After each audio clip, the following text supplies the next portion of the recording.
En el caso Annesley, se aborda la problemática sobre si una persona que está o no domiciliada en un país extranjero debe determinarse de acuerdo con los requisitos de la ley inglesa de su lugar de residencia en cuanto a domicilio, independientemente si la persona en cuestión ha adquirido o no un domicilio en un país extranjero. Una inglesa residente en Francia, que nunca había dado los pasos prescritos por el artículo 13 del Código Civil francés, sin embargo, en las pruebas adquirió un domicilio francés y en el tribunal aplicaría la ley de Francia en la administración de su patrimonio. Según las pruebas, en cuanto a la ley francesa, que los tribunales franceses en la administración de los bienes muebles del difunto aplicarían la ley municipal francesa y que en consecuencia el poder testamentario de disposición del difunto. Problema jurídico del caso. No se sabe cómo se deben disponer los bienes, si de acuerdo a la forma inglesa o la forma francesa. Si se aplicaría la ley francesa, solo podría disponer de un tercio de sus bienes, pues tenía 2 hijos. Si se aplicaría la ley inglesa, podría disponer de sus bienes indistintamente si tenía hijos o no. El 16 de enero de 1924, la señora Sylvie Annesley muere en Francia, país en el que había vivido desde 1866. Resulta que la señora contrae matrimonio en 1860 con un oficial del ejército, James Annesley, cuyo domicilio era inglés. Sin embargo, ambos deciden en 1866 irse a vivir a Pau, Francia, y su esposo fallece en 1884 allí. A partir de esa fecha, la señora Annesley tenía la posibilidad de adoptar el domicilio de su elección.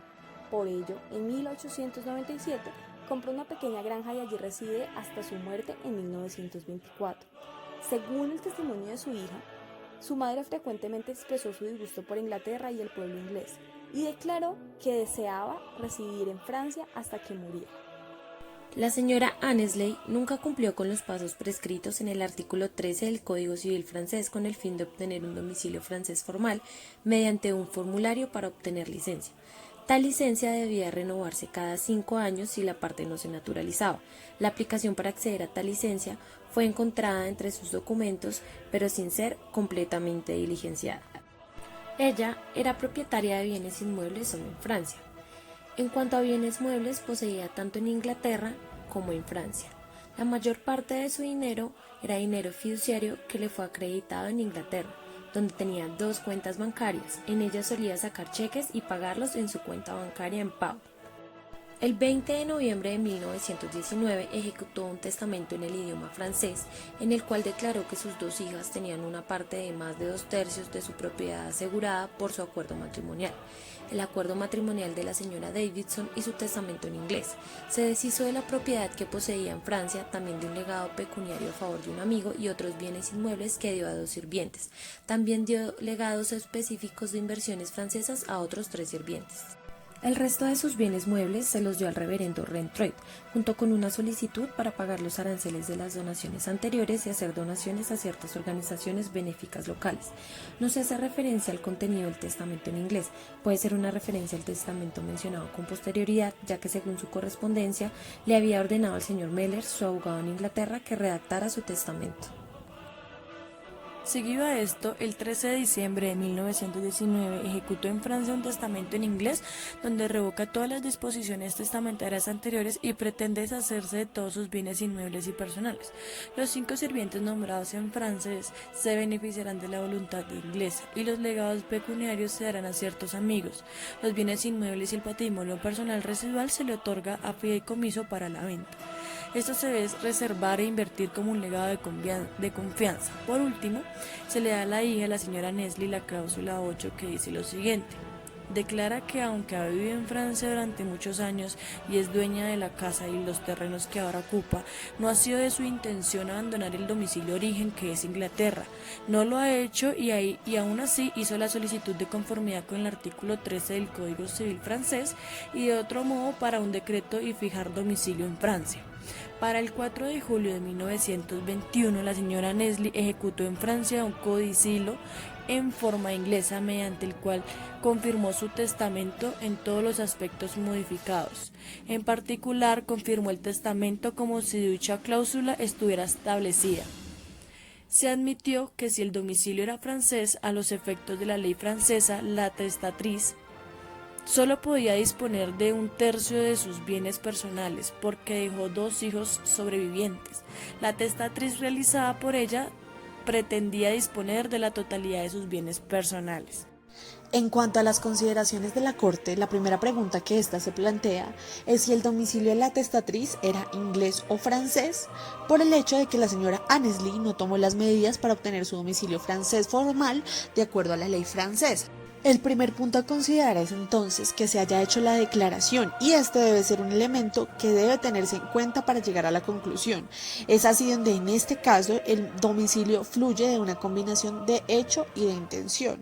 El hecho es que ella residía allí por varios años y la intención era permanecer por tiempo ilimitado. Aquí donde nace la segunda consideración importante, y es que según los hechos establezcan que ella tenía su domicilio francés, en el caso en particular y según la ley inglesa, era imposible para la señora Annesley haber adquirido un domicilio francés, porque no había tomado los pasos prescritos por el artículo 13 del Código Civil. Es decir, no era ni podía ser una francesa domiciliada a los ojos de la ley de Francia. En otras palabras, la propuesta es que nadie, según la ley inglesa, pueda adquirir un domicilio de elección en un país extranjero a menos que esta persona también haya adquirido un domicilio allí según la ley de ese país donde quiso domiciliarse. Entonces, si se aplicara la ley francesa, la pregunta sigue siendo, ¿qué ley francesa? Pues según la ley municipal de este país, la ley aplicable en el caso de un extranjero no legalmente domiciliado en Francia es la ley de nacionalidad de esa persona, en este caso, en el caso Annesley, británica. Pero la ley de la nacionalidad, es decir, la ley inglesa, remite igualmente la cuestión a la ley francesa, la ley de domicilio, y surge una pregunta. ¿Aceptará la ley francesa esta referencia o reenvío y aplicará la ley municipal francesa? El juez Russell, encargado de este caso, tuvo en consideración el caso Forgot, donde se presentaban las mismas circunstancias. Es así que llegó a la conclusión de aceptar la opinión que según la ley francesa, los tribunales franceses son los que deben administrar los bienes muebles de un extranjero fallecido domiciliado en Francia.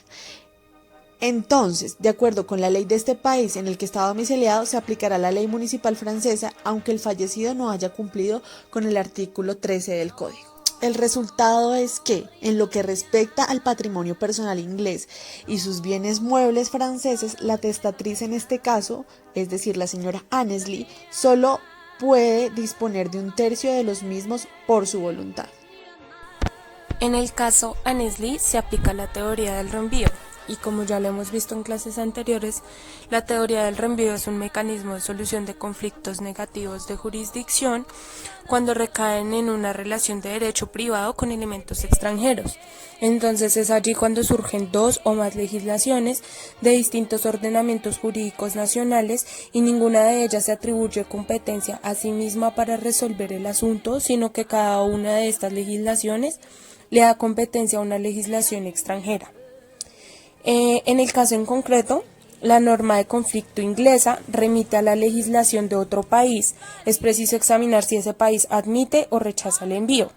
Si ese país lo rechaza, entonces se aplica la ley inglesa. Si lo admite, el juez inglés aplica la ley material del país extranjero. Así, cuando se juzga un caso de un país que admite el reenvío, como lo es Francia, el juez aplicará el derecho francés. Si el país extranjero no llegara a admitir el reenvío, entonces el juez inglés aplicaría el derecho inglés.